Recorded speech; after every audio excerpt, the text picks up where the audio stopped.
Paham Ustaz?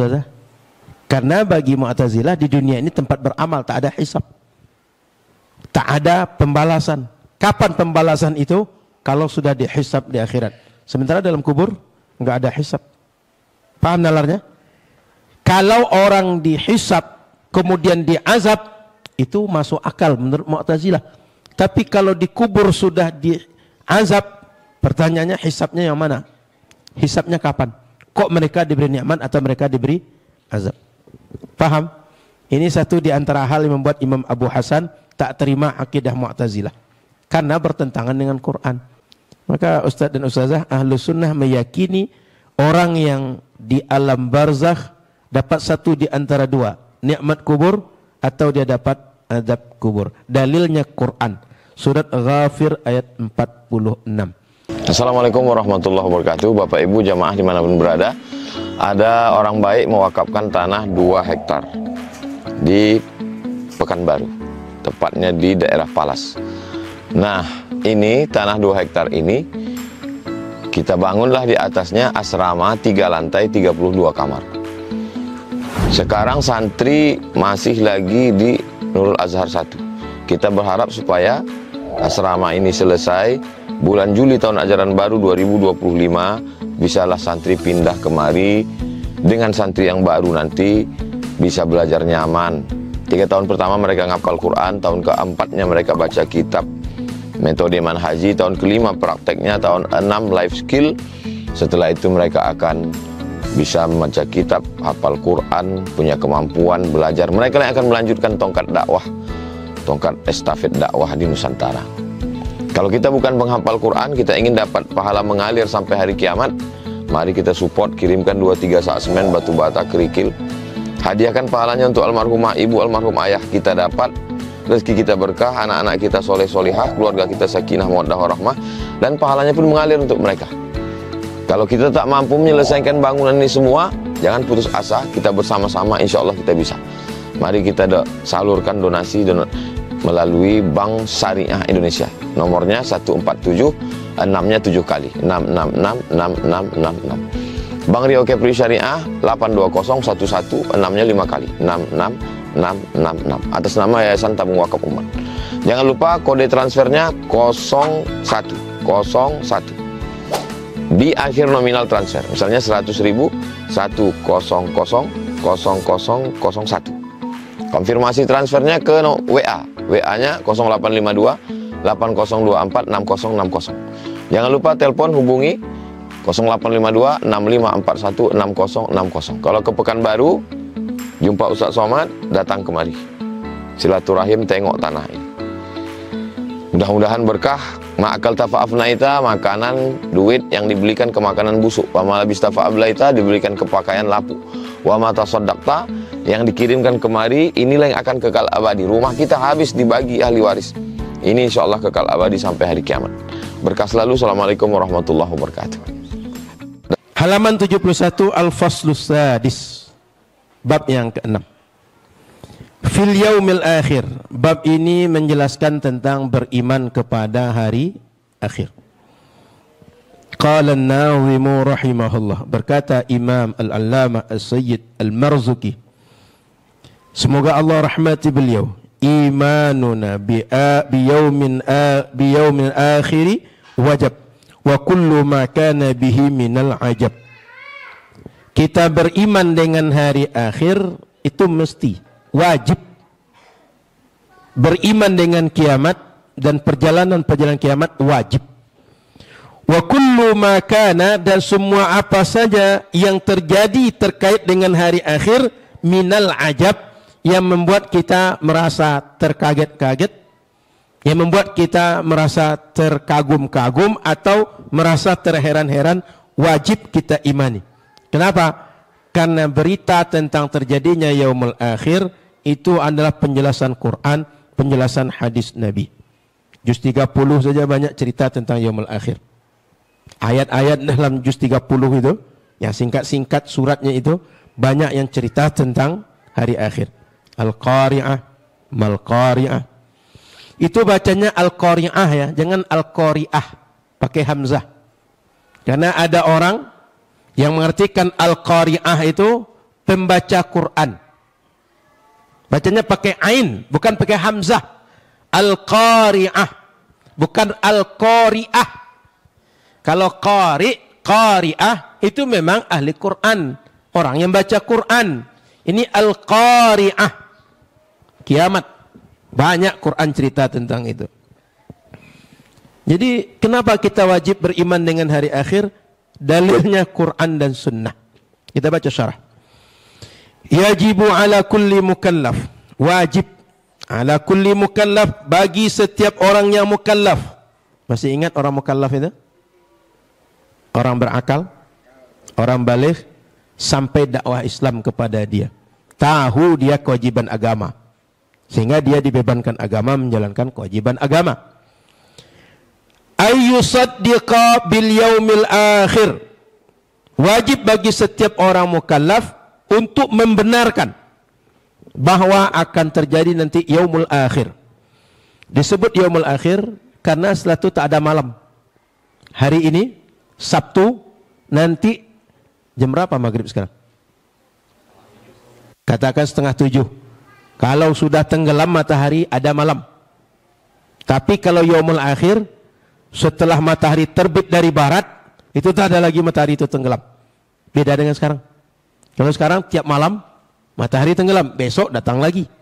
Maka tidak yaumul akhir, tapi di akhirat nanti tak ada lagi malam setelah itu. Maka disebut yaumul akhir, hari terakhir. Qala Allah Ta'ala, dalil dari Al-Quran. Kenapa kita beriman dengan hari akhir? Walakinnal birra man amana billahi wal yaumil akhir. Di antara yang maksud dengan al-birra itu, keimanan yang benar itu adalah ketika orang beriman kepada Allah dan beriman kepada hari akhir. Dalilnya Quran. Lalu ustaz dan ustazah yang dirahmati Allah Subhanahu wa taala, kalau kita tengok hadis Nabi sangat banyak cerita tentang yaumul akhir. Contoh di antara ketika Nabi ditanya tentang iman, antu'mina billahi wa malaikatihi wa kutubihi wa rusulihi wa bil yaumil akhir.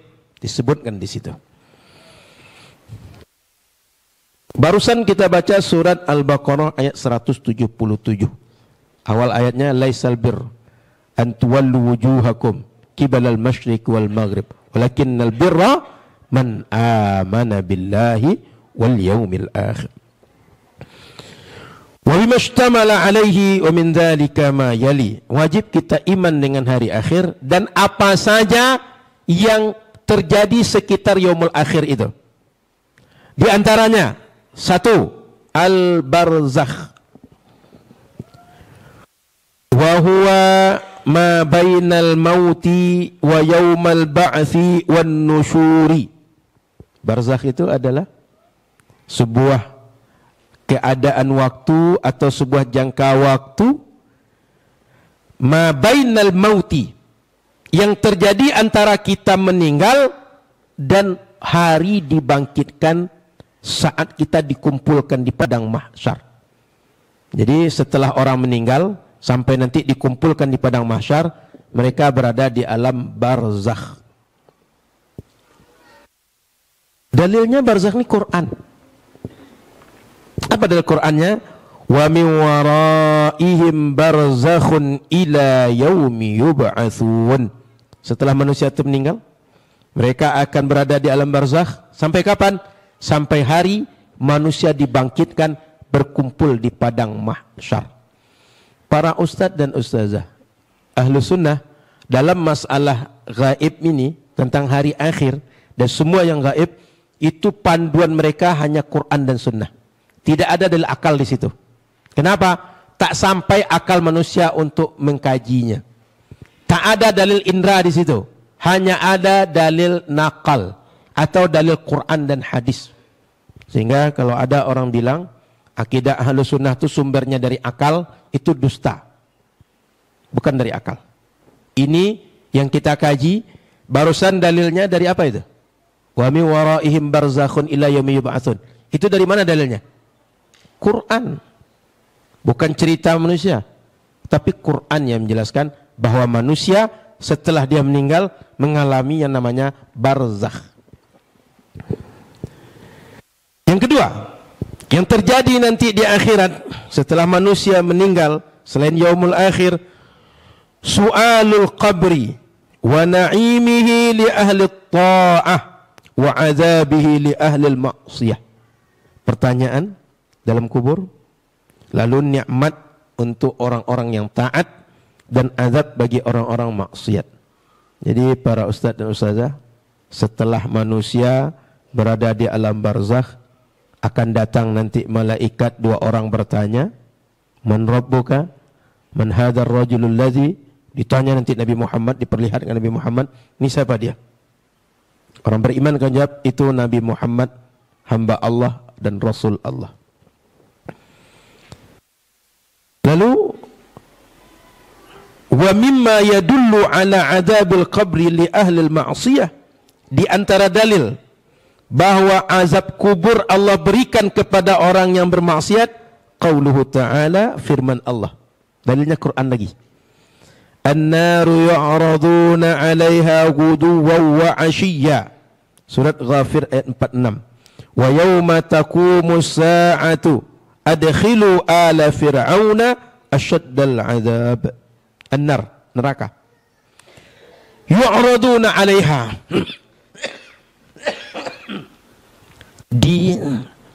ditunjukkan kepada mereka, disodorkan kepada orang ahli maksiat yang dapat azab kubur ini. Kapan? Ghuduwan wa 'ashiyya, pagi hari dan sore hari. Dan hari kiamat nanti, kata Allah, masukkan keluarga Fir'aun ke tempat yang merupakan azab paling sakit. Jadi ustaz dan ustazah, Quran yang cerita bahwa orang dalam kubur dapat azab kubur. Mu'tazilah gak terima dalam kubur itu ada nikmat dan azab kubur. Karena bagi Mu'tazilah di akhirat nanti setelah manusia dihisab baru mereka diberi nikmat atau diberi azab oleh Allah. Paham ustaz-ustazah? Karena bagi Mu'tazilah di dunia ini tempat beramal, tak ada hisab, tak ada pembalasan. Kapan pembalasan itu? Kalau sudah dihisab di akhirat. Sementara dalam kubur enggak ada hisab. Paham nalarnya? Kalau orang dihisab kemudian diazab, itu masuk akal menurut Mu'tazilah. Tapi kalau dikubur sudah diazab, pertanyaannya hisabnya yang mana? Hisabnya kapan? Kok mereka diberi nikmat atau mereka diberi azab? Paham? Ini satu di antara hal yang membuat Imam Abu Hasan tak terima akidah Mu'tazilah. Karena bertentangan dengan Quran. Kata Quran, an-naru yu'raduna 'alaiha ghuduwan wa 'ashiyya. Neraka jahanam ibarat kita punya api, kita punya apa namanya kalau kita takbiran itu yang hidup api, obor. Obor itu diginikan ke kita. Coba rasakan panasnya. Kalau di akhirat di dalam liang lahat itu, dalam sebagian hadis, orang yang diberi azab itu antara kubur dia dengan neraka seperti ada lorong, sehingga terasa panas neraka ke kubur dia. Dan orang yang dapat nikmat kubur, antara kubur dia dengan surga ada semacam lorong, sehingga terasa sejuknya surga ke kubur dia, terasa harumnya surga ke kubur dia. Makanya coba dengar di antara doa untuk orang sudah meninggal, Allahumma ja'al qabrahu raudhatan min riyadil jinan wa la taj'al qabrahu hufratan min hufarin niran. Sering enggak dengar doa itu? Apa yang kita doakan? Ya Allah, jadikan kubur dia satu taman di antara taman surga. Jangan jadikan kubur dia satu lubang di antara lubang-lubang yang terhubung ke neraka. Maka ustaz dan ustazah ahlu sunnah meyakini orang yang di alam barzakh dapat satu di antara dua, nikmat kubur atau dia dapat azab kubur. Dalilnya Quran, surat Ghafir ayat 46. An-naru yu'raduna 'alaiha ghuduwan wa 'ashiyya. Panasnya neraka itu dirasakan kepada orang yang ahli maksiat pagi dan sore. Berarti tiap hari kalau kita ini, tiap hari kita pagi dan sore itu dirasakan oleh orang yang sudah mendapat azab kubur. Dalilnya Quran. Lanjut. Wa qad waradat ahaditsu katsirah. Banyak hadis yang bercerita tentang ini. Bi anna nabiyya ista'adza min adzabil qabri. Dalam hadis-hadis itu Nabi minta perlindungan kepada Allah jangan sampai dapat azab kubur. Ustaz dan ustazah, ada yang hafal doa yang biasa dibaca ketika kita setelah tahiyat sebelum salam? Di antaranya doa itu, Allahumma inni a'udzubika min fitnatil mahya wal mamat. Apa maksud wal mamat itu? Ya fitnah terjadi di dalam kubur. Di antaranya ada redaksi min fitnatil qabri wa adzabin nar. Minta perlindungan jangan sampai dapat azab kubur. Bahkan termasuk kenapa kita baca surah Al-Mulk tiap malam? Agar tidak merasakan azab kubur. 30 ayat. Kalau kita lazimkan, kita rutinkan tiap malam baca surah Al-Mulk, itu maksudnya kita tak akan merasakan azab kubur. Maka ahlu sunnah meyakini orang yang sudah meninggal setelah ditanya oleh malaikat mungkar dan nakir, mereka akan merasakan nikmat atau azab kubur. Poin ketiga, al-ba'tsu minal kubur. Sebelum saya lanjutkan, diskusi dulu lah kalau ada pertanyaan. Tadi tentang barzakh, yang kedua tentang nikmat dan azab kubur. Kalau ada pertanyaan silakan Ustaz Ustazah. Baru kita lanjut poin 3 halaman 72. Silakan kalau ada pertanyaan. Pas. Lanjut. Lanjut. Al-ba'tsu minal kubur. Dibangkitkan dari kubur. Qala ta'ala, Allah berfirman, dalilnya lagi-lagi Quran. Tadi saya sudah sampaikan dalam masalah gaib, iman pada hari akhir, dalil ahlu sunnah Quran dan sunnah. Thumma innakum yawmal qiyamati tub'atsun. Kemudian kalian wahai manusia, yaumal qiyamah, pada hari kiamat nanti, tub'atsun, dibangkitkan. Semua orang yang pernah hadir di dunia dibangkitkan oleh Allah. Surat Al-Mu'minun ayat 16. Wa qala ta'ala, Allah berfirman dalam surat Ar-Rum ayat 11, Allahu yabda'ul khalqa. Allah yang pertama yang menciptakan dulu semua penciptaan. Summa yu'iduhu, di antara ciptakan itu manusia, summa yu'iduhu, kemudian Allah ulang manusia itu menjadi penciptaan seperti awal, summa ilaihi turja'un, dan kembali kepada Allah semua manusia itu. Artinya kita pertama diciptakan, jadilah macam ini sekarang. Mati kita, masuk dalam kubur. Setelah masuk dalam kubur, dibangkitkan lagi kita dengan fisik macam kita pertama hidup di dunia. Jadi macam ini nanti bangkit di akhirat. Cuma mohon maaf Ustaz dan Ustazah, tak ada seorang pun membawa alas di badannya. Bahkan laki-laki ketika lahir belum berkhitan, berkumpul nanti belum berkhitan juga. Tak ada alas kaki, tak ada alas kepala, tak ada baju, tak ada celana, tak ada pakaian apapun. Perempuan sama. Kita berkumpul macam kita lahir dari rahim orang tua, macam itu nanti kita berkumpul di padang mahsyar. Sama semua kita. Ini dalam Al-Quran. Ma khalqukum wa la ba'thukum illa ka nafsi wahidah. Tidaklah penciptaan kalian dan kebangkitan kalian nanti kecuali seperti jiwa yang satu, kata Allah. Artinya bagi Allah, kalau menciptakan kalian dari tidak ada menjadi ada, bisa mengulang yang sudah ada, sama kayak kita main puzzle. Ustaz-ustaznya tahu puzzle? Kayak mainan anak-anak yang susun-susun itu. Itu kan ketika di awal dibuat misal tersusun bagus, sudah itu dibuka. Setelah dibuka, susun lagi. Kira-kira membuat dari awal, tak ada puzzle itu, lalu kita buat puzzle.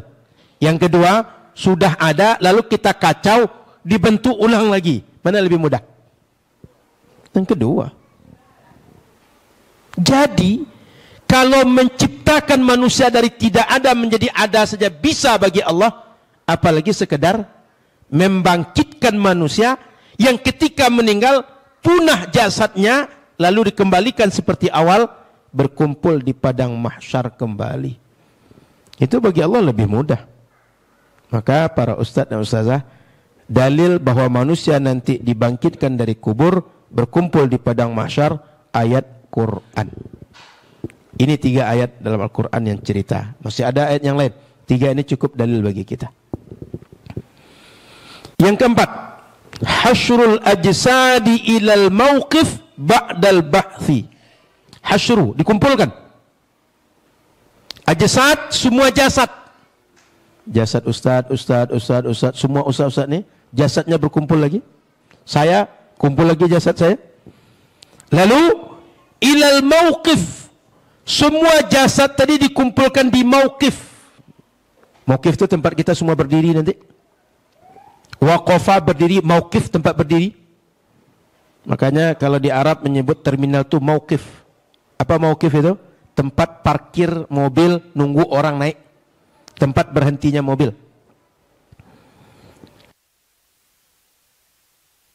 Ba'dal ba'thi, setelah manusia dibangkitkan dari kuburnya. Jadi setelah dibangkitkan, tadi kan baru dibangkitkan. Setelah dibangkitkan gimana lagi? Dikumpulkan yang sudah bangkit tadi di mauqif. Apa dalilnya? Quran. Qala sallallahu alaihi wasallam, hadis Nabi dulu. Kata Nabi sallallahu alaihi wasallam, innakum lamahsyuruna. Sebelumnya, qala sallallahu alaihi wasallam, yuhsyarun nasu yaumal qiyamati hufatan uratan ghuralan kama khuliqu. Kata Nabi, dikumpulkan manusia yaumal qiyamah, pada hari kiamat, hufatan uratan. Hufah itu tak ada alas kaki. Ghuratan, uratan, mohon maaf, tak ada pakaian di badan, telanjang bahasa lainnya. Ghuralan, ghuralan itu belum dikhitan. Seperti dia belum lahir, saat dia lahir belum dikhitan sama sekali. Kama khuliqu, sebagaimana dia semua diciptakan Allah dahulu. Jadi tak ada alas kaki, tak ada pakaian di badan. Bahkan yang dulu manusia belum dikhitan ketika lahir, macam itu dia lahir lagi. Wa qala sallallahu alaihi wasallam, kata Nabi sallallahu alaihi wasallam dalam hadis yang lain, innakum lamahsyuruna rijalan wa rukbana wa tajurruna ala wujuhikum. Kalian semua pasti dikumpulkan Allah rijalan, datang kalian berjalan kaki, rijalan itu, warukbanan, di atas tunggangan. Nanti bisa saja ustaz-ustazah di atas hewan-hewan kurbannya nanti berkumpul di padang mahsyar. Jadi orang berkumpul jalan kaki datangnya, atau datangnya dengan tunggangan.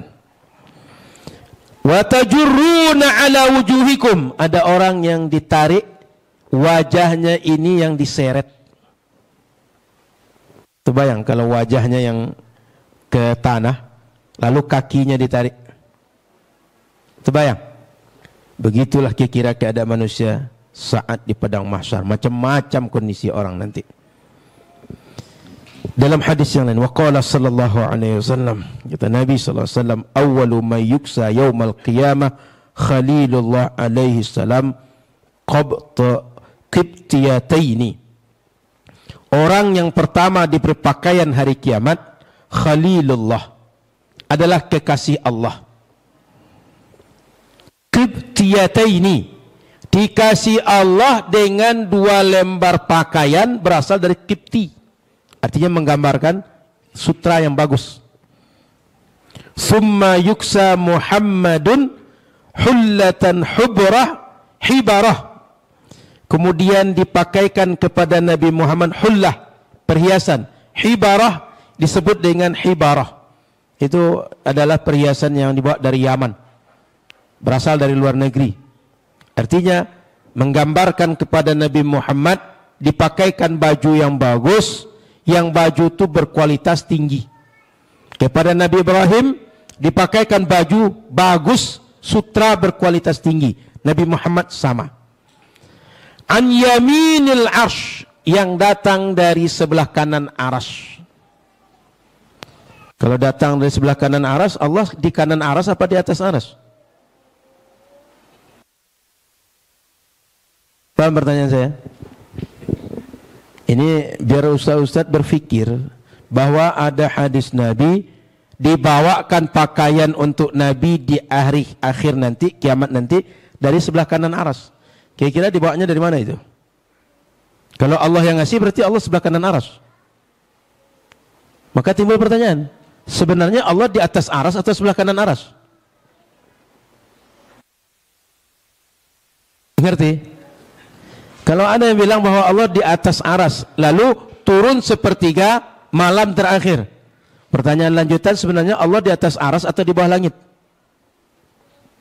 Kalau masih di atas aras juga, berarti turunnya kemana? Paham? Masa kalau di atas aras, turunnya masih di atas aras juga? Berarti nggak turun-turun? Iya kan? Kalau ustazah di lantai 2, lalu dibilang turun ke dunia, atau turun ke basement, kira-kira badannya itu di bawah sekarang atau masih di atas? Kan ada yang aneh, katanya turun secara hakiki. Turun secara hakiki tapi tetap di atas juga. Ustazah taunya turun itu bagaimana? Dari bawah ke atas? Dari atas ke bawah. Secara hakiki orang taunya turun itu atas ke bawah. Tapi sekarang turun secara hakiki, tapi jangan bayangkan dari atas ke bawah. Lalu seperti apa dari turun itu sebenarnya? Kadang-kadang saya sudah berapa orang saya tes. Ente meyakini Allah di atas aras itu apa yang ente yakini dalam diri ente? Dalam kepala ente? Saya nggak bilang, ulama salaf bilang gini, nggak usah kopas ke sana kemari gitu. Yang dalam diri ente Allah di atas aras itu maksudnya bagaimana? Gak ada yang berani terus terang. Maka kadang saya uji, langit dengan aras sama atau tidak? Kalau beda, sebenarnya Allah di atas langit atau di atas aras? Itu bingung juga itu. Maka Ustadz dan Ustazah, kita sering menanyakan balik orang Wahabi, bukan sedang menggambarkan Tuhan dengan bentuk-bentuk tertentu, tapi sedang mengkonfirmasi maksud dia itu apa. Kalau Allah di atas aras kata dia, tinggal tanya dalam diri ente atas aras itu seperti apa? Yang terpikir di otak kamu di atas aras itu macam apa? Itu yang kita tanya ke mereka. Itu nggak ada yang berani terus terang. Kalau nggak ada yang berani terus terang, berarti dia tidak bisa mengungkapkan apa yang dia yakini. Bagi saya itu aneh. Kok bisa yakin dengan sesuatu yang kita nggak tahu? Ustazah nggak tahu yang namanya Al-Noh, tiba-tiba, oh Al-Noh itu ganteng gitu. Bisa gitu. Dan nengok foto ya sering kecewa. Iya kan? Nengok foto di Facebook, chatting di WA, pas berjumpa rupanya kecewa. Kenapa? Fotonya lebih gagah daripada orangnya. Ini nggak tahu sama sekali, tapi yakin. Itu aneh itu. Bagi saya, meyakini sesuatu yang nggak tahu itu aneh. Atau punya keyakinan tapi tak bisa diungkapkan ke orang. Lalu ente yakin apa sebenarnya? Kalau saya yang yakin itu bisa saya ungkapkan. Saya kalau yakin tuh, sesuatu yang yakin itu bagi saya seperti saya nengok dengan kepala saya. Saya yakin di mana misalnya informasi di Padang ada jam gadang kata orang. Bukit Tinggi ada jam gadang. Itu karena saya juga pernah melihat itu ketika orang beritakan, saya pernah nengok, oh jam gadang yang ini maksud orang itu. Bisa saya mendeskripsikan dengan indrawi saya. Ini ada orang yakin tapi tak bisa menjelaskan apa yang dia yakini. Itu bagi saya aneh. Yakin tapi nggak tahu. Paham nalarnya? Biasanya orang tahu yakin dengan apa yang dia tahu. Kalau ada orang yakin dengan apa yang dia tidak tahu, bagi saya aneh. Bagi saya. Nggak tahu kalau ustazah gitu. Sama pula dengan orang itu saya nggak tahu kan. Baik. Jadi kata Nabi Sallallahu Alaihi Wasallam, dikasihkan kepada Nabi Muhammad, kepada Nabi Ibrahim pakaian yang bagus. Qala al-Hafiz la yalzamu min takhsisi Ibrahim alaihi salam. Kata Imam Al-Hafiz kama akhrajahu Ibnu Mubarak fi Zuhdi Tuhfatul Ahwazi. Qala Al-Hafiz, kata Al-Hafiz Imam Ibnu Hajar, la yalzamu min takhsisi Ibrahim alaihi salam bi annahu awwala man yuksa ay yakuna afdalu min nabiyyina alaihi salatu wassalam mutlaqa. Tidak berkonsekuensi ketika dikhususkan Nabi Ibrahim sebagai orang yang pertama diberikan pakaian, bahwa dia Nabi Ibrahim afdal, lebih hebat, lebih utama, lebih istimewa min Nabi Muhammad sallallahu alaihi wasallam mutlaqa, daripada Nabi Muhammad secara mutlak. Artinya gini, Nabi Ibrahim kan pertama dikasih baju tadi, baru Nabi Muhammad. Kata ulama hadis, ini tidak menjadi dalil bahwa Nabi Ibrahim lebih afdal secara mutlak dari Nabi Muhammad. Karena nanti ustaz-ustazah akan jumpa Nabi Muhammad imamul anbiya wal mursalin, afdal atau penghulu semua nabi dan rasul. Sekarang ada dalil, yang pertama dikasih pakaian hari kiamat Nabi Ibrahim, Nabi Muhammad, baru yang lain. Ustaz dan ustazah, bisa saja kenapa Nabi Ibrahim dulu baru Nabi Muhammad? Nabi Ibrahim ini kalau kita tengok dari nasab Nabi Muhammad, itu adalah asal keturunan Nabi Muhammad. Maka Nabi Ibrahim disebut dengan Abul Anbiya.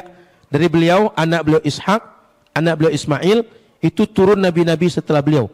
Artinya semua nabi setelah Nabi Ibrahim, semuanya bernasab kepada Nabi Ibrahim. Melalui dua jalur, Ishak dan Ismail. Nabi Muhammad jalur Nabi Ismail. Bani Israel jalur Nabi Ishak. Semuanya berujung kepada Nabi Ibrahim. Kalau ada anak, ada orang tua. Kalau kita kira-kira mendahulukan memberi siapa? Anak apa orang tua? Orang tua. Jadi bukan berarti bahwa Nabi Ibrahim lebih afdal secara mutlak daripada Nabi Muhammad. Baik, poin kelima. Asy-syafa'ah. Apa arti syafaat itu para ustaz dan ustazah? Selama ini ketahui. Pertolongan. Di akhirat akan ada pertolongan Nabi Muhammad. Wahiyya anwa'. Pertolongan Nabi Muhammad itu ada beragam. Minha, di antara pertolongan Nabi Muhammad itu al-awwal. Pertama, asy-syafa'atul uzma. Pertolongan yang bersifat menyeluruh. Pertolongan yang besar. Wahiyya syafa'atuhu sallallahu alaihi wasallam fi faslil qadha' liirahatil khalqi min haulil mawqif wa masyaqqatihi wa hiya mukhtassatun bihi sallallahu alaihi wasallam.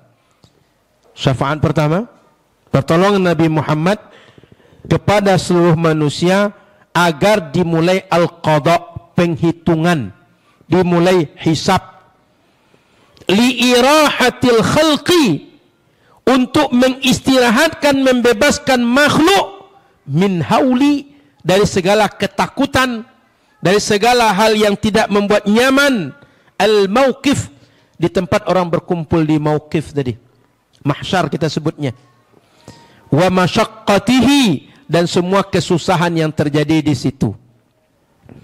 Orang-orang yang dapat azab kubur mengira di kubur itu lama betul, sehingga kata mereka segera dibangkitkan. Sudah dibangkitkan, ketika matahari dekat di atas kepala mengira itu menyusahkan. Kalau kita mau diazab, azab jelas lagi. Kalau mau dihisab, hisab lagi. Kira-kira begitu. Maka para umat waktu itu datang kepada Nabi masing-masing. Datang kepada Nabi Adam, Nabi Nuh, Nabi Ibrahim, Nabi Musa. Semuanya tak berani minta kepada Allah agar dimulai hisab. Semuanya menunjuk, cobalah datang pada Muhammad. Muhammad barangkali berani bicara. Akhirnya semuanya datang pada Nabi Muhammad. Lalu Nabi Muhammad minta kepada Allah agar segera dimulai hisab. Maka terjadilah hisab. Itu syafaatul uzma Nabi Muhammad sallallahu alaihi wasallam. Wahiyya mukhtassatun bihi, dan syafaat ini hanya Nabi Muhammad yang punya, yang lain tak punya. Wa hadhihi hiyal maqamul mahmudul ladzi wu'ida bihi sallallahu alaihi wasallam. Dan inilah al-maqamul mahmud, posisi yang dipuji, posisi terpuji yang dijanjikan kepada Nabi Muhammad sallallahu alaihi wasallam. Inilah di antara yang kita doakan setiap kali setelah azan. Ati sayyidana Muhammadanil wasilata wal fadilah wa ba'athu maqamam mahmuda. Kemudian dalam Al-Quran Allah katakan, wa minal laili fatahajjad bihi nafilatan lak asa ay yab'atsaka rabbuka maqamam mahmuda. Di bagian malam itu bangunlah kalian sebagai ibadah tambahan bagi kalian.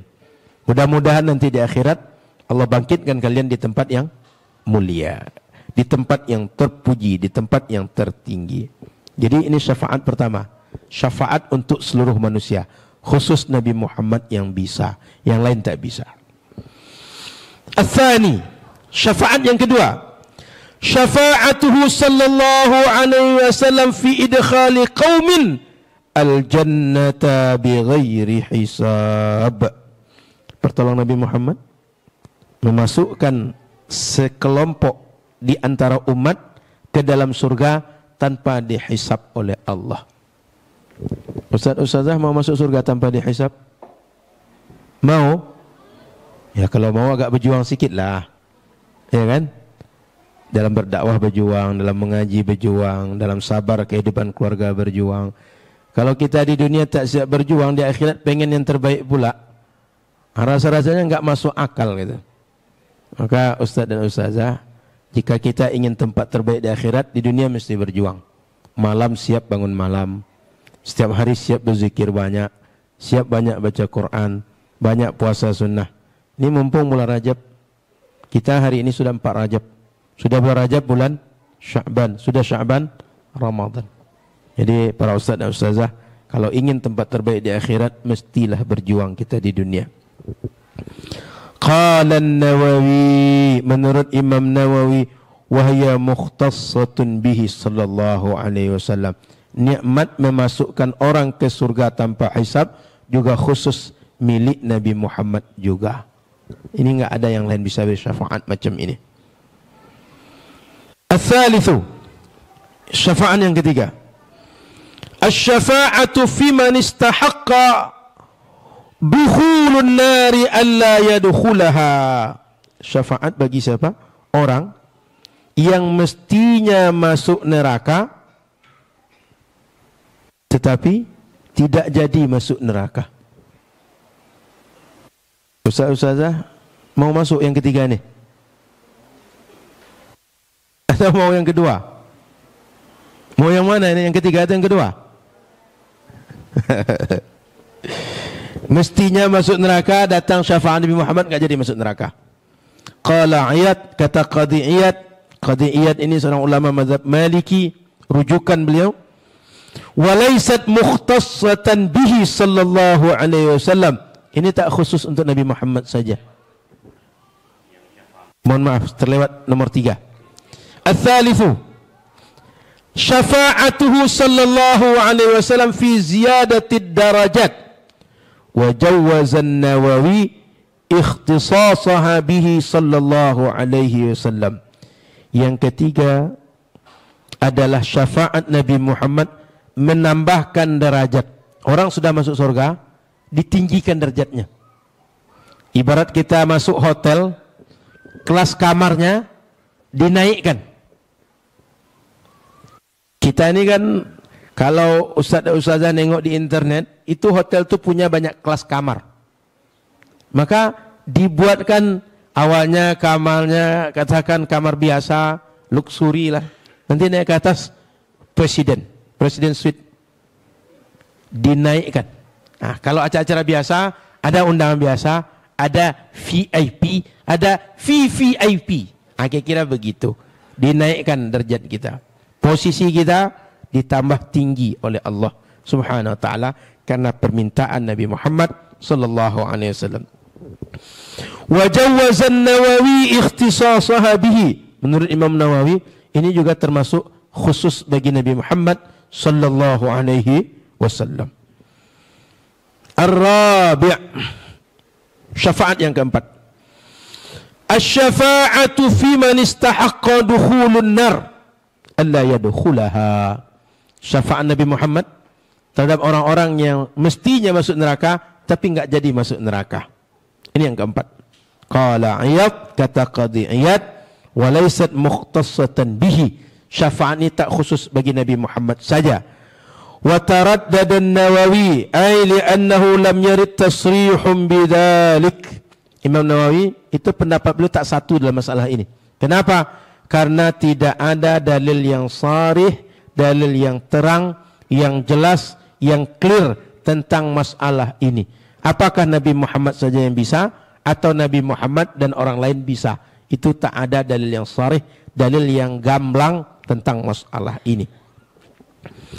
Al-khamis, dalil syafaat yang kelima. Asy-syafa'atu fi ikhraji qaumin minan nar. Pertolong Nabi Muhammad ketika bisa mengeluarkan orang yang masuk neraka dari neraka. Wa yusyarikuhu fiha wa yusyarikuhu sallallahu alaihi wasallam fiha al-anbiya'u wa salihul mu'minin. Dan bersama dengan Nabi Muhammad bisa memberi syafaat ini siapa? Al-anbiya, para nabi. Wa salihul mu'minin, dan orang-orang yang saleh di antara umat Nabi Muhammad sallallahu alaihi wasallam. Jadi para ustadz dan ustazah, Nabi Muhammad, nabi yang lain, orang saleh di antara umat Nabi Muhammad bisa memberi syafaat orang yang masuk neraka keluar dari neraka jadi masuk surga. Itulah gunanya di dunia ini rajin-rajin bergaul dengan orang soleh, agar di akhirat kalau orang soleh masuk surga, kita tak berhak masuk surga, akhirnya terbawa dengan pertolongan orang soleh. Jangankan pertolongan orang soleh, Bapak Ibu, tentang anak yang hafal Quran, pernah dengar hadisnya? Itu mak bapak dia bisa pakai mahkota dari surga. Mungkin orang pakai mahkota surga dalam neraka? Ngerti? Atau orang merokok di surga tapi apinya dari neraka bisa? Kan di akhirat orang kan buat anekdot kan, kalau orang merokok boleh merokok tapi di akhirat nanti apinya ambil dari neraka gitu. Apa bisa orang pakai mahkota surga tapi dia dalam neraka? Secara nalar, orang kalau pakai mahkota surga dalam surga. Dari mana orang tua dapat mahkota surga? Anak dia. Ini dalil orang saleh beriman bisa memberi syafaat di akhirat nanti. Ngerti para ustaz dan ustazah? Maka di dunia ini kalau ada orang saleh, usahakan kita bersama dengan mereka. Sebab di dunia kita bisa dibawa baik oleh orang saleh, di akhirat nih syafaat yang kita sebut pada syafaat yang kelima ini. Qala sallallahu alaihi wasallam, dalilnya dari Nabi sallallahu alaihi wasallam, yashfa'u yaumal qiyamah thalathah, bisa memberi syafaat pada hari kiamat 3 golongan. Siapa yang 3 itu? Al-anbiya, para nabi, thummal ulama, kemudian para ulama, thumma syuhada, kemudian orang-orang syahid yang mati di jalan Allah. Ini bukan orang yang namanya syahid nih, atau namanya syuhada, karena diki ada kau namanya syuhada. Nah, bukan yang itu yang ngasih pertolongan itu. Tapi syuhada ini adalah orang yang mati syahid karena berjuang di jalan Allah. Dia ikut jihad. Maka para ustaz dan ustazah, berdasarkan dalil ini, kita di akhirat nanti bisa dapat syafaat dari orang saleh, dari nabi-nabi, dari para ulama. Mudah-mudahan kita termasuk yang dapat. Amin. Sampai di sini kita cut sebentar untuk diskusi. Silakan kalau ada pertanyaan ustaz dan ustazah. Silakan. Silakan ustazah. Waalaikumsalam. Kalau ada mic, pakai mic ustazah.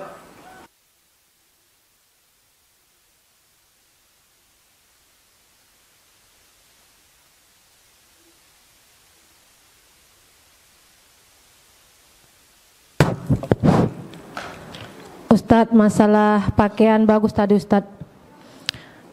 Allah akan memberi pakaian bagus ya, waktu di hari kiamat, pertama kepada Nabi Ibrahim, kemudian kepada Nabi Muhammad SAW, kemudian orang-orang pilihan. Apakah kita bisa mendapat pakaian itu Ustadz? Apa syaratnya? Yang kedua, pada saat dibangkitkan kita kan, maaf Ustadz, dia telanjang ya Ustadz.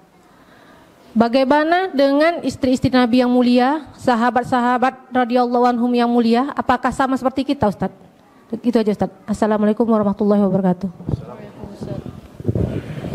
Jadi Ustadz dan Ustazah, kalau nanti ada baca dalam hadis arba'in itu, man naffasa an mu'minin kurbatan min kurabid dunya, itu diantara ada sambungan hadisnya. Siapa saja yang di dunia mengasih pakaian orang yang butuh pakaian, di akhirat Allah kasihkan dia pakaian. Maka hadis tadi itu tidak membatasi Nabi Ibrahim dan Nabi Muhammad yang dapat pakaian, tapi awalu, yang pertama dikasih pakaian. Itu artinya apa? Yang lain pun akan dikasih pakaian, tapi yang pertama dikasih Nabi Ibrahim, Nabi Muhammad, baru yang lain-lain. Jadi kita bisa dapat juga ustaz dan ustazah, cuma kualitasnya nggak sama dengan Nabi nanti. Tadi yang disebutkan hullah hibarah itu jenis sutra yang bagus dari Yaman. Qibtiyataini itu 2 lembar sutra yang bagus dari Mesir. Karena Nabi Ibrahim berasal dari Mesir. Beliau hidupnya di Mesir. Maka para ustaz dan ustazah, kita di akhirat bisa dikasih pakaian. Di antaranya ada hadis Nabi yang saya bacakan tadi, siapa saja di dunia orang kalau ngasih makan orang lain yang kelaparan, di akhirat Allah kasih dia makan. Siapa yang ngasih pakaian orang yang butuh pakaian, di akhirat saat kondisi kiamat ini Allah kasih pakaian untuk kita. Jadi kita bisa juga ustazah dapat juga pakaian di akhirat nanti. Yang kedua, kondisi tadi bagaimana? Sayyidah Aisyah pernah juga nanya macam ustazah ini. Kata Sayyidah Aisyah pada Nabi, apa enggak malu orang nanti Nabi? Masa orang bertelanjang, kata Nabi? Kata apa? Kata Sayyidah Aisyah, apa kata Nabi? Bagaimana orang akan malu? Jangankan berpikir tentang orang, berpikir tentang dirinya manusia sudah tak sanggup. Kita malu itu karena terpikir orang. Saya diketawakan orang atau tidak ya? Maka ada malu dalam diri. Betul tidak? Sekarang orang lainnya tak terpikir, bagaimana akan malu? Sayyidah Aisyah pernah nanya gitu. Jadi kata Nabi, saking dahsyatnya kondisi itu, meskipun orang tak berpakaian semua, itu tak ada orang yang bisa berpikir dia malu atau tidak dengan kondisi itu. Jadi ustadz dan ustazah, semua orang hadir, manusia, sahabat Nabi, keluarga Nabi, para wali, para ulama, sama hadir semuanya. Tak berpakaian juga. Cuma bedanya nanti mereka akan dikasih pakaian lebih dulu, dan yang lain juga akan dikasih pakaian. Makanya tadi ceritakan bahwa manusia dibangkitkan dalam keadaan tidak berpakaian. Sudah itu awwalu mayyuksa, pertama yang dikasih pakaian, untuk menceritakan kepada kita yang tak berpakaian berbangkit itu nanti akan dikasih pakaian. Tapi yang pertama dapat Nabi Ibrahim, Nabi Muhammad, baru umat ini semua lagi. Begitu ustadz dan ustazah. Jadi para keluarga Nabi, para sahabat Nabi sama, berkumpul sama macam kita. Jadi manusia ini disamakan oleh Allah, sehingga nanti di akhirat sama tak berpakaian lalu dikasih pakaian oleh Allah. Begitu ustazah. Maka ustadz dan ustazah di akhirat itu banyak sebenarnya buat kita malu. Maka di dunia ini kalau pandai-pandai kita menutup aib, pandai-pandai kita bersih dari dosa, di akhirat sedikit yang akan perlu kita tahan malu dari orang. Belum lagi ketika dihisab. Dihisab itu digambarkan semua makhluk dunia ini melihat apa yang pernah kita buat. Sekarang ini ustaz-ustazah, kita melakukan sesuatu yang orang lain tak tahu, itu orang memang tak akan tahu. Apalagi kita pandai jaga rahasia. CCTV tak ada, orang tak akan tahu. Tapi di akhirat Allah akan nampakkan. Sehingga yang tersembunyi di dunia nampak jelas di akhirat. Wallahu a'lam. Begitu ustazah. Baik, silakan kalau ada lagi yang lain. Silakan ustazah. Baik, bismillahirrahmanirrahim. Assalamualaikum warahmatullahi wabarakatuh. Assalamualaikum warahmatullahi wabarakatuh. Ini terkait kalau manusia sudah mati itu kan dikumpulkan pada mahsyar ya Ustaz ya. Betul. Tadi Ustaz ada mengatakan ada sebagian manusia yang nanti dia akan menaiki tunggangan atau binatang yang sudah dikorbankan. Nah, kalau yang setiap tahunnya kita itu kan berkurban atas nama suami karena selaku kepala keluarga. Bagaimana nasib istri dan anak-anaknya nanti di padang mahsyar Ustaz? Apakah mereka juga akan ikut di atas tunggangan yang sudah dikorbankan itu atau bagaimana? Terima kasih. Suaminya penyayang tidak? Kalau sayang dibawanya tuh. Kalau tak sayang nih anaknya aku sendiri kata dia. Penyayang Ustaz. Oh penyayang. Jadi mansur dia nanti di akhirat nanti. Ustaz dan Ustazah. Jadi di antara rahmat Allah itu sangat luas bagi manusia. Sehingga di akhirat digambarkan rahmat Allah itu ada 100. Satu di dunia. Dengan satu rahmat itu semua orang sudah merasakan kasih sayang luar biasa. Termasuk hewan-hewan yang buas itu tak pernah makan anaknya karena kasih sayang satu itu. Manusia yang jahat pun tak mau menyengsarakan anak sendiri karena kasih sayang satu itu. Dibagi pada seluruhnya, yang satu itu sudah membuat kita tenang di dunia ini. Sisanya berapa? 99. Kapan 99 itu? Di akhirat semuanya. Maka Ustadz dan Ustazah, di akhirat nanti sangat bisa kepala keluarga membawa keluarganya dengan tunggangan yang sama. Sehingga Ustaz dan Ustazah, di dunia ini kebersamaan kita itu bermanfaat sampai ke akhirat. Termasuk kita dengan Nabi Muhammad enggak pernah berjumpa. Ada yang pernah jumpa dengan Nabi Muhammad? Bukan mimpi maksud saya. Kalau ada yang berjumpa langsung dengan Nabi Muhammad berarti dah tua betul lah sekarang tuh. Berabad-abad Nabi Muhammad tuh kalau Masehi 570. Sekarang 2025. Berapa tahun kita jarak kita berjumpa pula dengan Nabi Muhammad. Kan tak ada berjumpa dengan Nabi Muhammad kan? Tidak pernah berjumpa dengan Nabi Muhammad, tapi di akhirat bisa berkumpul dengan dia. Kenapa? Ada syafaat Nabi Muhammad. Maka para ustaz dan ustazah sangat bisa satu keluarga naik tunggangan yang sama di akhirat nanti. Sehingga di dunia ini ustaz dan ustazah berkurban itu tak usah takut betul. Kalau bisa suami satu, istri satu berkurban. Kalau bisa sekeluarga itu 10 orang di keluarga itu berkurban ke 10-10-nya.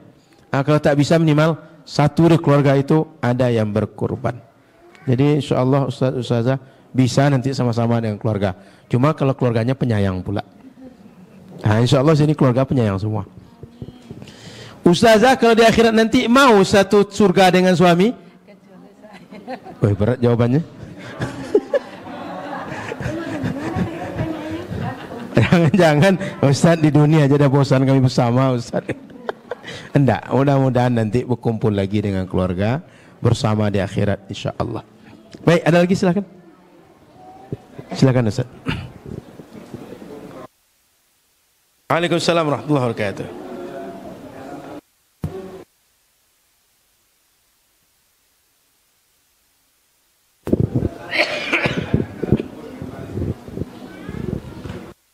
Baik, Ustaz dan Ustazah, kenapa kadang disebutkan kubur, kadang disebutkan dengan barzakh?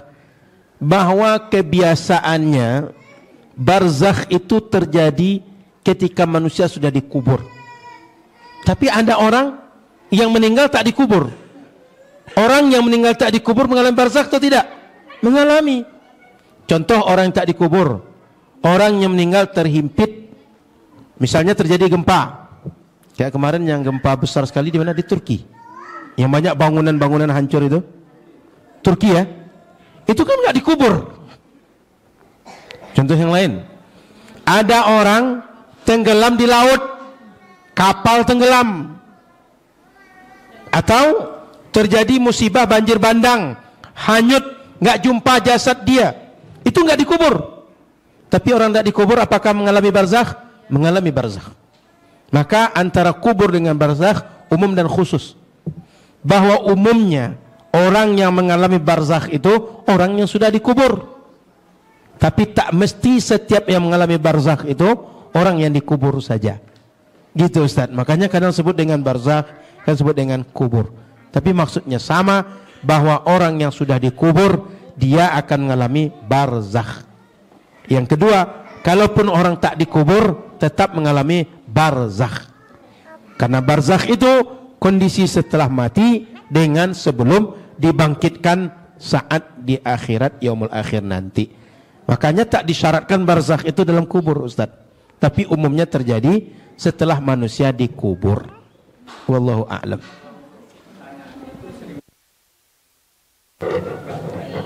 Ya, pertanyaan kubur. Kenapa? Umumnya orang ditanya dalam kubur ketika dia sudah mati. Tapi bukan berarti pertanyaan kubur, nikmat dan azab kubur kalau orang sudah dikubur secara fardu kifayah umat Islam saja. Gitu Ustaz saja. Jadi jangan kira saya ingin selamat dari azab kubur, saya mati menghilang ke dasar laut saja atau menghilang ke Sungai Siak saja. Nah, kan paling dekat kita Sungai Siak nih. Nah, itu kena bom, jangan. Saya biar ditabrak kereta api saja, biar jasad saya itu tak jelas sehingga nanti tak ada azab kubur untuk saya. Jangan Ustaz dan Ustazah. Mati husnul khotimah aja belum tentu selamat perjalanan kita. Apalagi kita matinya tidak husnul khotimah. Cukup Ustaz. Ada lagi silakan. Kita lanjut. Masih ada waktu ini? Ustaz Diki? Masih 10 menit lagi. Siap. Kita lanjut. Poin berikutnya. 6. Al-hisab wal qisasu fil mauqif. Hisab, ditagih pertanggungjawaban, wal qisas, dan dibalas setiap orang fil mauqif, ketika sedang berada di mauqif. Qala ta'ala, maksudnya hisab ini terjadi di mauqif. Qala ta'ala, wa nukhriju lahu yawmal qiyamati kitaban yalqahu mansyura iqra kitabaka kafa binafsikal yawma alaika hasiba.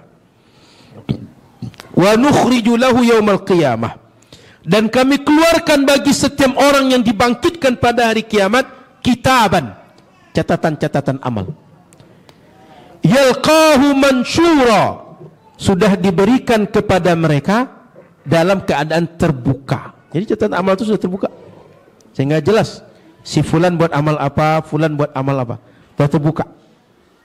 Catatan amal itu kita semua yang mengisinya.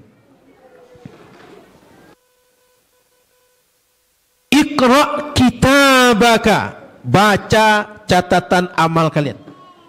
Kafa binafsikal yawma alaika hasiba, Allah cukupkan untuk kalian semua pada hari ini hisab atau perhitungan untuk setiap kalian. Allah akan berikan setiap orang sesuai dengan dibuat, dicatat, kemudian sudah dicatat, diperlihatkan, sudah diperlihatkan, ditimbang. Jadi para ustaz dan ustazah, amal itu nanti akan ditimbang. Setelah ditimbang nampak beratnya, berat yang hasanat atau sayyiat, akan ditimbang nanti. Saat itu diperlihatkan oleh Allah Subhanahu wa taala, maka Allah akan menghisab amal kalian, kata Allah. Fasawfa fa amma man utiya kitabahu biyaminih, orang-orang yang Allah beri catatan amalnya dengan tangan kanan, fasawfa yuhasabu hisaban yasira, dia akan dihisab dengan hisab yang sangat mudah. Wa yanqalibu ila ahlihi masrura, dan dia akan memberitakan kepada keluarganya dengan berita yang gembira. Akan nampak oleh keluarganya dia bergembira. Qala sallallahu alaihi wasallam, kata Nabi, ma minkum min rajulin illa sayukallimuhu rabbuhu wa laysa bainahu wa bainahu tarjuman. Kata Nabi, tak seorang pun di antara kalian yang dia datang hari kiamat nanti kecuali akan berkata kepada dia Rabbuhu, Tuhannya. Jadi Allah akan bicara pada orang itu nanti, akan dihisab oleh Allah. Walaisa bainahu wa bainahu tarjuman. Antara orang itu dengan Allah tak ada penterjemah, tak ada perantara, langsung Allah dengan orang itu. Bagaimana kaifiatnya di akhirat? Allahu a'lam, tidak tahu kita. Maka para ustaz dan ustazah ini membuktikan ada hisab di akhirat nanti. Wa qala sallallahu alaihi wasallam, kata Nabi sallallahu alaihi wasallam, la tazulu qadam ibni Adam yaumal qiyamah min indi rabbih. Tidak akan bergeser qadama, kedua kaki Ibni Adam, anak cucu Adam, kita semua, yaumal qiyamah, pada hari kiamat, min indi rabbihi, dari Allah subhanahu wa ta'ala. Artinya setelah Allah tanya, tidak akan selesai pertanyaan Allah untuk kita bisa lanjutkan perjalanan kecuali selesai menjawab pertanyaan-pertanyaan berikut. Hatta yus'ala an khamsin, sampai orang itu ditanya oleh Allah 5 pertanyaan. Apa yang 5 itu? An umurihi fima afnah. Umur di dunia ini untuk apa dihabiskan? Ini ustazah kalau hidup mau usia berapa tahun matinya? Ada yang mau 50 tahun? 60? 70? Allah akan tanya, sejak balik sampai meninggal usia 70 untuk apa gunanya? Sejak balik sampai usia 50, kalau meninggal usia 50 untuk apa gunanya? Di dunia ini ustaz dan ustazah sudah banyak kita temui orang-orang meninggal itu mendadak sekali. Orang-orang meninggal itu rasanya menurut nalar kita, kemarin masih berjumpa, tadi masih bersama dengan dia, kok bisa sambil ada orang sambil mimpin sidang meninggal juga, sedang khutbah meninggal juga. Itu baru-barusan ini ada orang yang kejadian seperti itu. Maka para ustaz dan ustazah, tak mesti tua, tak mesti lama baru orang mati, kapan saja bisa mati. Maka Nabi SAW menggambarkan bahwa kita akan ditanya Allah umur selama di dunia untuk apa manfaatnya. Maka ustaz dan ustazah, usahakan di dunia ini banyak manfaat umur kita dibanding yang mudaratnya. Ada yang menarik, kata Imam Syafi'i, ini dinukil oleh Imam Ibn Qayyim dalam kitab Madarijus Salikin. Kata Imam Syafi'i, sahibtu as-sufiyata 10 sinin. Saya bergaul dengan orang sufi 10-an tahun. Dan selama bergaul itu saya mendapati ada 2 pesan yang sangat-sangat terasa manfaatnya dari orang sufi itu. Apa dia? Satu, al-waktu kas-saif, illam taqta'hu qata'ak. Waktu itu bagaikan pedang. Kalau anda tak menggunakannya, dia akan menghunusmu. Maksudnya kalau kita tak manfaatkan dia, di akhirat dia akan menagih pertanggungjawaban pada kita. Dulu Allah kasih waktu, kenapa tak gunakan untuk manfaat? Waktu akan menagih. Dulu aku disediakan Allah untuk engkau bisa solat, kenapa engkau tak gunakan aku untuk solat? Yang kedua pesan itu, an-nafsu illam tashghalha bit-ta'ah syagalatka bil ma'siyah. Diri kita kalau tak disibukkan dengan taat, kita akan disibukkan oleh maksiat. Pekerjaan manusia ini 2 aja, taat atau maksiat. Kalau tak sibuk dengan taat, sibuk dengan maksiat. Kalau tak sibuk dengan maksiat, sibuk dengan taat. Terserah pilih yang mana. Itu pesan Imam Syafi'i, pujian beliau kepada para sufi, dan itulah yang dimaksudkan oleh Imam Syafi'i, sufi yang hakiki. Adapun sufi yang sekadar nama-nama sufi, kerajanya lalok, kerajanya makan, kerajanya galak. Nah, itu orang-orang dia bukan sufi tapi membranding diri sufi. Tapi sufi yang benar, kata Imam Syafi'i, dia perhitungan betul, setiap saat digunakan untuk taat. Setiap waktu digunakan untuk taat. Tuh, ditanya umur kita. Untuk apa dihabiskan? Wa an syababihi fima ablah. Badan kuat, muda, strong. Ini ustaz-ustazah masih kuat nih. Badan kuat sekarang, ditanya nanti oleh Allah, ketika kuat dulu untuk apa gunanya? Nah, mumpung kuat-kuat nih, bergeraklah dulu. Jangan sampai sudah nanti tak bisa ngapa-ngapain lagi. Ustaz, kemana kita dakwah lagi ustaznya? Dia sudah stroke. Nah, cukup doa aja lah, perbanyak lagi pak gitu. Tak usah lagi banyak bergerak lagi. Bisa sholat di rumahnya dah syukur. Ini ketika muda nggak bertanya. Ketika sudah nggak bisa apa-apa baru bertanya. Kadang-kadang ada orang ketika dia menjabat nggak bertanya, Ustaz mau bangun masjid di mana lagi Ustaz? Mau kita perjuangkan dakwah di mana lagi? Nggak bertanya. Ketika sudah pensiun datang jumpa Ustaz. Ustaz, saya ada hajat jumpa Ustaz. Ada apa tuh Pak? Ingin bercakap, banyak betul terpikir kepala saya. Apa itu Pak? Saya terpikir gimana dakwah di pinggir Pekanbaru ini. Apa yang bisa kita buat Ustaz? Tanya ke dia, Bapak bisa apa Pak? Itulah Ustaz, saya bisa semangatnya Ustaz. Saya bisa untuk sekedar apa namanya, berbagi pengalaman dengan Ustaz. Kalau mau bagi pengalaman, banyak pengalaman lah Ustaz pinggiran ini lagi. Orang tuh tak pernah ke pinggir. Ini orang di pinggir. Banyak pengalaman. Tak usah Bapak bagi pengalaman. Kami yang bagi pengalaman dengan Bapak. Tapi kalau Bapak punya duit, baru kami bisa berbagi dengan Bapak. Buat masjid kita, buat gerakan dakwah kita. Jadi ustaz-ustazah ketika muda, ketika kuat, ketika cerdas, ketika duit banyak, berbuat saat itu. Maka kata Nabi, waktu muda, waktu berduit, waktu kuat, waktu sedang fresh-freshnya, segar-segarnya, apa yang dulu dibuat? Karena waktu itu orang yang sangat bisa taat, sangat bagus ibadahnya. Sudah itu, wa an malihi min aina iktasabahu wa fima anfaqahu.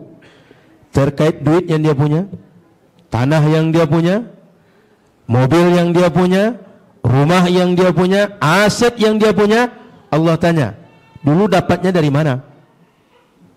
Dan digunakan untuk apa? Dua pertanyaan. Dapat dari mana? Guna untuk apa?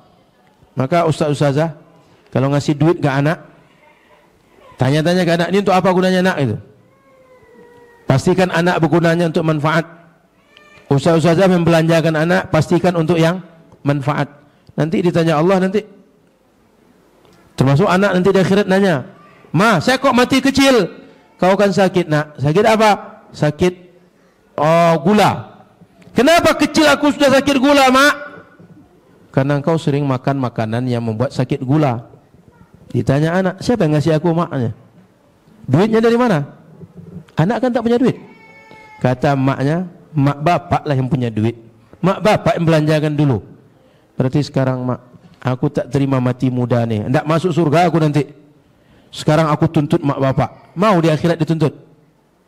Nah, maka dari sekarang ustaz dan ustazah, pastikan anak-anak kita makan yang baik-baik, yang halal, yang manfaat, yang tak mudarat untuk dia. Lanjut. Wa madza amila fima alima. Dan apa amal dari ilmu yang dia dapat. Di dunia kita belajar, di dunia kita mengaji, di dunia kita dapat ilmu. Ilmu itu kita amalkan atau tidak? Dibuat dalam kehidupan sehari-hari atau sekedar dengar ilmu. Jadi ditanya Allah nanti ketika belajar, diamalkan atau tidak? Saya nanti di akhirat kalau tanya Allah, dulu dia ajarkan ilmu akidah. Saya bilang, ustaz takdir ini saksinya. Saya ajarkan dulu ya Allah. Cuma kalau mereka mengamalkan pula atau tidak, itu tak tanggung jawab saya ya Allah. Yang penting saya sudah ajarkan. Nah, saya tinggal tengoknya, itu orangnya dulu dah. Nah, ini orangnya gitu. Maka ustaz dan ustazah, apapun di dunia ini yang kita diamanahkan Allah, kita gunakan dengan baik. Apapun yang diamanahkan, apakah badan sehat, duit banyak, akal untuk dapat ilmu, Apa saja karunia Allah, manfaatkan dengan baik supaya senang di akhirat nanti, insyaallah. Terakhir, waqala sallallahu alaihi wasallam, kata Nabi sallallahu alaihi wasallam, la tuaddanna al-huquq ila ahliha hatta yuqadu lisyatil jalha'i minasyatil qarna'i. Nanti di akhirat pasti akan ditunaikan setiap hak. Siapapun berhak dapat ditunaikan hak dia. Tak ada hak itu yang tersembunyi. Tak ada hak itu yang tak balik kepada yang berhak. Kepada siapa? Siapa yang punya hak itu? Sehingga di dunia ini kalau ada ustaz-ustazah yang jualan, rupanya ketika jualan, orang itu makan bakwan 3 dibayar 2, yang 1 itu tak usah takut. Di akhirat nampak nanti itu. Ustazah jual permen 1 toples, dibayar orang cuma setengah toples. Setengahnya dikicuh orang. Dia beli 5 kan dibayar cuma 1. Dia beli 5 bayar cuma 3. Pokoknya cuma setengah toples yang terbayar, setengahnya tak terbayar. Di akhirat nampak nanti itu. Jadi kalau ada ustaz-ustazah di dunia ini berjualan, orang tipu ustaz-ustazah, tak usah takut. Di dunia orang tak dapat, di akhirat balik semua itu. Hatta yuqadu lisyatil jalha' minasyatil qarna. Dibayangkan di akhirat nanti, sampai kalau seandainya kambing itu ada yang punya punya tanduk dan ada yang tak punya tanduk, itu akan sampai hak masing-masing nanti, untuk menggambarkan bahwa semua yang sempurna hak kita di dunia itu mesti milik kita, atau tak sempurna akan nampak di akhirat nanti. Sehingga ketika dibawa kambing itu, ada kambing yang bertanduk, ada yang tak bertanduk. Kambing bertanduk dengan tak bertanduk, mana yang sempurna? Yang bertanduk kan? Allah menggambarkan, Nabi menggambarkan di akhirat, hak apapun kalau hak kita sempurna bentuk hak itu atau tidak, dia aib, punya aib atau tidak, kalau hak kita balik kepada kita di akhirat nanti. Jadi ustaz dan ustazah, di dunia ini kalau kita dipinjami uang oleh orang, tak balik uang kita, itu yang rugi bukan yang minjamkan duit. Yang meminjam duit yang rugi. Di dunia tak menambah kaya, di akhirat menambah susah dia. Kita tak susah. Maka ustaz-ustazah di dunia ini, kalau ada hak kita diambil orang, duit kita diambil orang, apa saja diambil orang, tak usah risau-risau betul. Doa aja kepada Allah, semoga dikasih ganti yang lebih baik daripada yang dikasih. Ustazah bisa untung 2. Di dunia dapat ganti dari Allah, di akhirat hak yang hilang tu dapat lagi. Tapi orang yang mengambil, di dunia dia belum membuat kaya, di akhirat susah gara-gara mengambil yang sedikit. Wallahu a'lam. Itulah agaknya sore siang hari ini kajian Aqidatul Awam tentang Yaumul Akhir, sampai pada pembahasan poin yang ke-6. InsyaAllah di bulan akan datang kita masuk poin yang ke-7. Kita selesaikan insyaAllah Yaumul Akhir dalam pertemuan yang berikut. Wallahu a'lam. Terima kasih. Mohon maaf salah dan kurang. Subhanakallahumma bihamdika, asyhadu an la ilaha illa anta, astaghfiruka wa atubu ilaika. Assalamualaikum warahmatullahi wabarakatuh.